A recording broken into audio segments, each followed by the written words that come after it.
Speaking of reliability, a podcast with good friends talking with you about reliability engineering topics.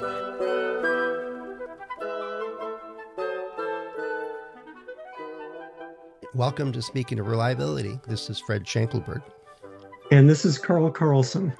Hey, Carl. Hey, we got an interesting question. And just before you mentioned that you often you were interested in it because you didn't know where it would go.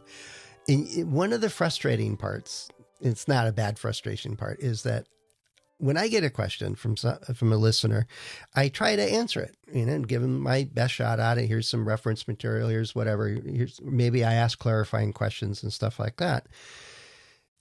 And then I go, well, that would be a great topic for the podcast. And then you and I talk, or Chris and I talk, or whoever, we chat about it. And then I always go, oh, I got to write back to this person and give them an updated answer. Exactly. And I think that's what I love the most about this, is that it's not us going, this is the way you do it, period. There's other ways to look at it. There's other insights and opportunities. There are different stories. I always learn something. So I'm kind of excited about this one. My first thought on this one, it's cut and dry. Well, I don't think so. Now that we've chatted just for a moment or two on it. All right. So got a question. It says, and they even say, I have a very interesting reliability question. So this is, quote, typically a product would be returned for multiple reasons, including product misuse, manufacturing issues, etc. Some of the complaints could be due to the design issues. Oh, geez, not if you're doing your job as a reliability engineer, or reliability related issues. Those are always design issues. Back on the quote.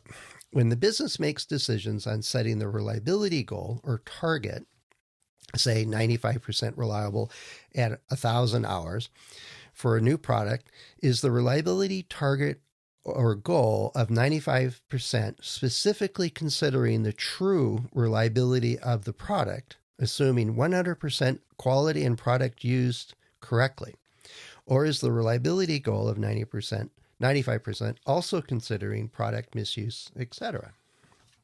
End quote. Well, that's a great topic. My initial thought is all of the above. In other words, however the product fails or could fail is within the scope of reliability as a definition of reliability, the probability that the item will accomplish its function in the different environments that it's used, in the different loads and that type of thing over a period of time. That doesn't say what the cause of the problem is. It just says it doesn't perform its function. And so in my initial thought is, I don't care whether the product return has been allocated because of a manufacturing issue, or the product return is being allocated as a design issue. I care that from the customer usage standpoint, it didn't work the way it's intended. That's my initial thought. Well, keep going. You got a second thought, I think. Well, no, so the person is asking about field returns. Yeah. And yep. So let me explore as a second thought as to whether or not there are certain types of products, field returns, that you wouldn't use in your tally of problems.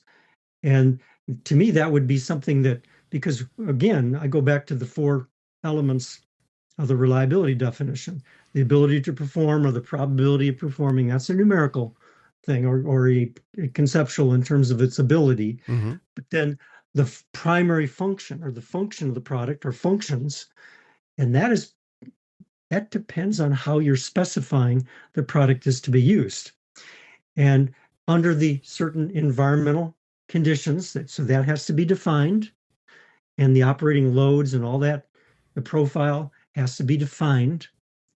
And so if the failure is within that profile and is within the intended usage, because any product will fail. So if you take a cell phone and throw it like a baseball into the wall and then return it and say the cell phone didn't work, I threw it against the wall and it no longer works, I would not count that as a reliability failure because it's not designed to be thrown against the wall with all your might. So that's my second thought. okay. So I got two short stories for you.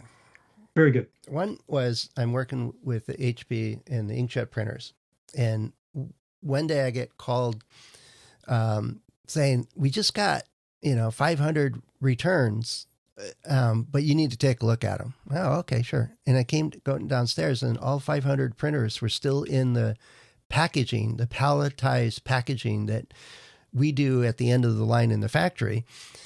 And I said, they weren't even unpackaged. How do we know they don't work? And they said, well, we don't. This is the way we ship them out, but whatever store ordered these decided they over-ordered it, so they returned it under warranty, where they get 100% refund, as opposed to, the returning to stock because they over-ordered, and they get, I think, 90% refund. And I'm a reliability engineer working on product design, right? And the program manager, the program director, or whatever is the top person that is running this overall program, I mentioned it to him, and he said, "It costs us money. Fix it." And I'm like, oh, geez, I shouldn't have asked it, because now I have to go deal with warranty policy and return policy in the reverse supply chain and ordering things, and and I went and talked to a bunch of people and got it resolved so that if it comes back, not from the customer, but it comes back because it was, still in the original wrappers and hadn't been opened yet, then it's a return to stock, and it gets counted as a return to stock. And there's a cost to that we charge for. Yet it had to be delineated and cleared out so that loophole would get closed. And so I spent a bunch of time and a lot of meetings and proposals and understanding that whole process, because having them send it back under warranty, if I couldn't have fixed that, and I just ignored it because it was obviously just a return to stock using this loophole, now I have a charge against warranty that it hopefully is small on the Pareto of all the issues that we're getting back from the field. And then we can make a business decision to ignore it, right? But it was big enough that we like, no, we got to fix that. And yet if I categorically ignored something that was not a design issue, or not what I think of as a classic reliability problem, I would have missed it completely, right? We wouldn't have addressed it and got it resolved, or tried to resolve it. On the other end of the spectrum, I got one that I had a great tech. He had a nose for finding interesting problems. And he said, you got to see this one.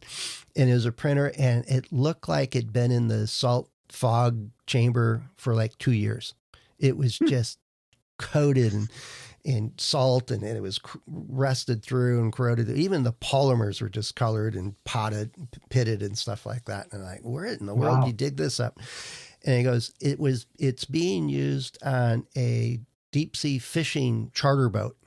And they have it in the cabin so that when they take a picture of the person just with their catch cut getting on board, they print it out, and it has their logo and phone number and stuff like that. And they hand it to the person when they get off the boat. Here's a photo of your catch. And, the moment it occurred, instead of up on the dock kind of thing. Mm-hmm. It's a brilliant idea, but it's not obvious when you read the box that you're not allowed to put. It's not a good idea to put electromechanical devices on a open hatch boat in the ocean, kind of thing. And so it got returned, and the warranty was honored, and they shipped them a new one, and it was outside the environmental internal specs. But when you look at the box, it doesn't say don't use near an ocean. A good amount of the population of the world lives within a few miles of the ocean. So we wouldn't do that, right? Yet this was a bit extreme. They're getting salt spray, they're getting salt fog 24/7, all that kind of stuff. And it was like, all right, we're going to honor, and it wasn't my decision whether to honor the warranty or not. It was honored. Yet it was added to the environmental considerations. If we ended up getting 500 printers back a week because of salt spray and salt fog damage, we would need to redesign. Right. But if I categorically at the door say, we don't think about this one anymore, we don't do this, this is not our problem, this is outside our temperature spec or our salt spray spec or whatever, or it didn't print quite fast enough, or it's still in spec, but the customer complained about its performance being too slow or too fast or whatever. Then we miss, by choice, valuable information. And it's a business decision whether to pay attention to it or not. Yet, if you don't make it part of the reporting, part of the total count against your goal, you don't have that opportunity to make that business decision. So my history has been, if it costs you money, and if you got to return, you got to call the customer service, it costs you money. I don't care if you call it quality or manufacturing or supply chain or ordering systems or customer grievances or misuse or throwing it against the wall or whatever. It costs you money and you need to address it. And part of addressing it might be, we need to redesign to deal with being thrown against the wall. Game controllers actually do get damaged by being thrown against the wall. And they are pretty darn robust as a result of it. They will damage your wall more likely than harming themselves. Those are two really good stories, and I'm going to have to agree with you on this, where you're headed here, and modify a little bit of what I was saying on my initial comments. And I have 3 points that come to mind. One is where reliability talks about the environmental conditions and the conditions of use and the loads and that type of thing. That's actually, as I know you know well, that's a distribution. Mm-hmm. In other words, what temperatures people will use a product in, what humidities, what dust, what environment is a distribution profile. Yeah, it's our best estimate of where we expect these products to be used. It's right. Nature will do what it's going to do, independent of what we write down. So in that first comment from what you were saying is, it's important to know what that distribution is if you can, and you should also have some guidance from management as to what percentile customer we're addressing. Mm-hmm. Or you have to surface that guidance, because you can't be the 0.00001% customer who's using the product as they're doing something that nobody else in the world is going to do. On the other hand, as you're describing, this is probably an important customer that's using the product out in the sea. And so I understand your point, which is, if you don't track that information, you'll never know how big of an issue it is and whether it needs to be resolved. So my first comment is know that distribution of usage so you can make some decision as to what percentile customer you're addressing. Right. The second comment really comes from a ISO standard, and I'm not a huge fan of standards, as you know, mm-hmm. in some cases, but in this case, they describe the importance of knowing what they call anticipated misuse. Mm-hmm. So dropping the phone might be an anticipated misuse, or at least, if you're not dropping it from a 30,000 foot airplane, but you're dropping it from, as you're walking, it falls out of your pocket. So the point is, what's anticipated misuse? The first example comes to mind with me is when we developed four-wheel drive years and years ago, in the vehicle industry, there was guidance that you don't use that when you're driving down the highway. Right. You use it during the four-wheel drive experience, and which is typically off-road. And so when they had problems down the highway where people forgot to turn off the four-wheel drive, they would try to exclude those. And then people said, well, wait a minute. This is back when you had to manually convert from mm-hmm. four-wheel drive to, and they said, well, wait, we can anticipate that they're probably not going to always convert it back to two-wheel drive when they get on the main highway, and maybe we should anticipate that and design the product so it doesn't fail. Right. That was the first time that anticipated misuse came to me. And so it's important to broaden the definition of reliability, I think, to anticipated misuse. Yeah, in the definition, I always add a fifth element to the typical thing we see in textbooks. Like page 1 of O'Connor and Kleiner, it defines it as the 4-part thing that we often use: function, probability, duration, and environment. Is the customer it's their end of the day, it's their judgment whether that product, for its price and ease of use, or all of the factors that go into using it, meet their needs. Did it do what they expected it to do for long enough? It's not a technical definition, because every single customer of yours will have a different perception of what is adequate, what meets their needs, what provided sufficient value for the expense or the investment in buying your product. At the end of the day, they're right. They're the final arbiter and judge of this. And the extreme example is once a product is perceived by the market as just not worth the effort or the money or the investment, your customer base in mass doesn't buy it anymore. So they're going to vote with what they buy, what they support, what they recommend, what they, give bad reviews to. And it influences your ability to actually sell or to resell a product. Yep. And it doesn't matter what your reliability goal is. That's a business decision. It's really is. It's, if you set a product, I use the example of the goal is it's one of the many specifications for a product. It's like, what's the weight of the cell phone? Now, we could make a 10-pound brick cell phone that could survive being dropped from 3,000 feet, right? Yep. Or we can make you wouldn't be able to afford it. We wouldn't be able to afford it, and you wouldn't want to, unless you're a bodybuilder, you wouldn't want to lug it around all day long. And I already find phones too heavy to hold up to my ear. I use Bluetooth, exclusively. But let's say it's, we have a 8-ounce specification for a product. Well, 8 ounces is a fixed number. And now the engineers are going to go, do you want it less than 8 ounces or more than 8 ounces or about 8 ounces? And then it gets that fuzzy bit, because we know from manufacturing, like the environment, if you want it to be operational up to 40 degrees C, well, things vary. So we got to deal with, what's the range of specifications? What's close enough? What's good enough? If we're filling a ice cream container, I really do want all 8 ounces. And a little bit more is okay, except in Japan, it has to be exactly 8 ounces to some ridiculous requirement.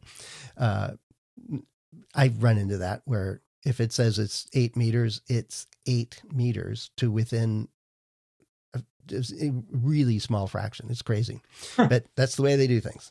And but the end of the day, it's the customer is the one that does it. We have an internal specification that says it's going to be 95% reliable for 1,000 hours in this environment and these functions. That's our best guess of what the customer base wants. And if we stop listening to what the customer is telling us through returns or through all the other avenues they have available to us, then the likelihood of us being a long-term success is pretty low. Boy, I completely agree. And going back to the question from the user, which is a great question, what do you count? I think I'm agreeing with you. You have to have a very broad understanding of what you count. And because we want to make the product robust and successful in the way it's actually being used, I'll give 2 quick stories, and then I know we'll have to round off at some point here. But one story is working with a medical device company on a wearable medical device, a device that they wear on their body that has to be worn all the time.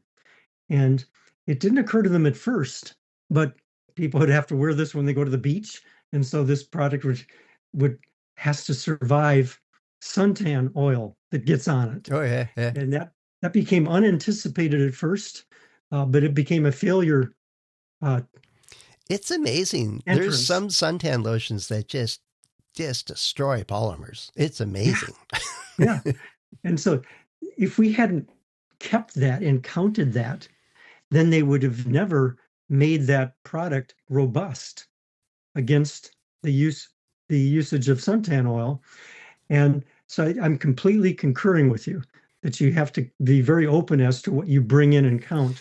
The other comment I'll make that is sort of on the other side of the ledger is the first time I did a door FMEA years ago, Mm-hmm. and I had gotten religion that you have to understand what the field failure modes are, Yep. not just what you think they are. Yep. I asked for a printout of the last year's worth of door failure modes from this particular car line, and there were so many of them, and they were filled with noise. And that's the other comment I'll make when you're bringing in field information, is that it can be filled with noise because the the the dealer that's getting reimbursed uses an accounting category rather than an actual failure mode. And so you have to be aware of the noise and not and somehow be able to parse through it. And that noise also occurs in the manufacturing world. So you'll have a problem occurs in manufacturing that you might think the operator did something wrong and we just won't count it.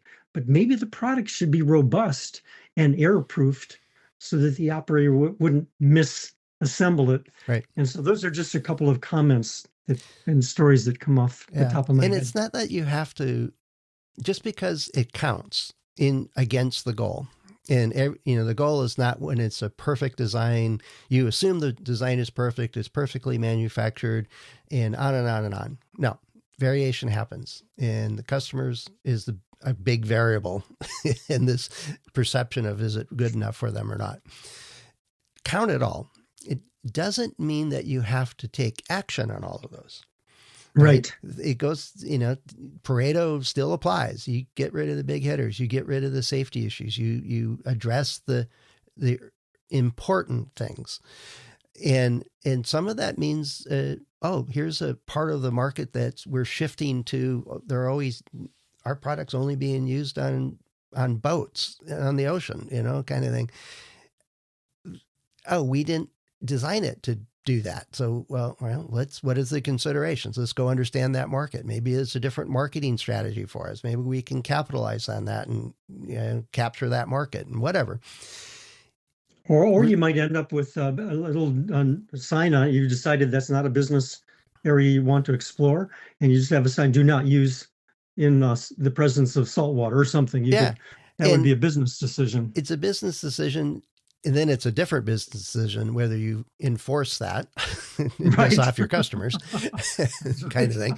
So it gets complicated pretty quick. Yet the end of the day is if somebody complains about your product or returns your product to you for any reason whatsoever, our job is to get a basic understanding of what's behind that. What was the motivation for the return? And it might be, it just doesn't work. Or it doesn't work well enough, or it doesn't work when I try to use it as a hammer. Yet you can then make rational decisions about how to deal with that feedback or that input. And that's my crux of it, is that once you start parsing out, oh, that's a quality issue, oh, that's a shipping issue, that's this thing, which you may still want to do, is when you're parsing out, oh, we got these 10 things we got to work on, what team needs to address this? That's different than not counting it.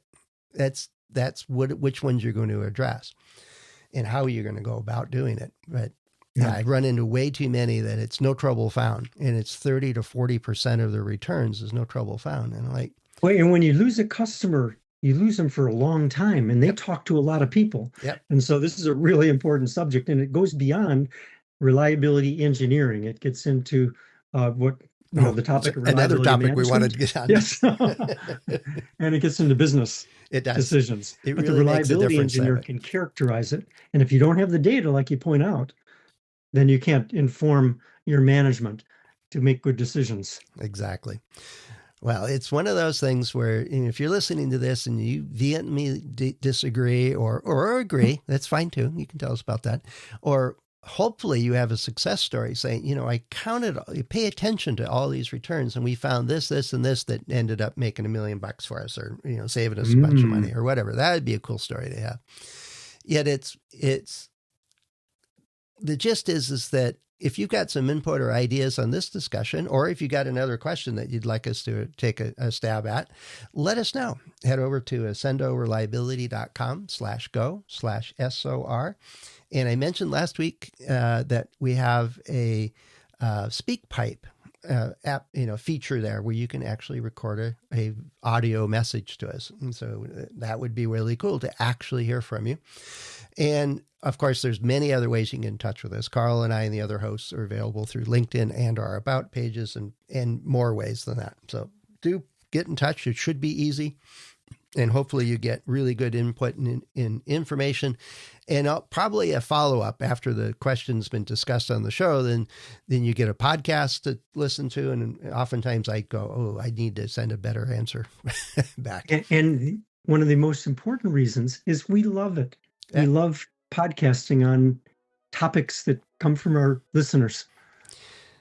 Yeah, someday I didn't keep track over the years of how many topics were, listener, generated, but it's a good quarter of them overall, I think.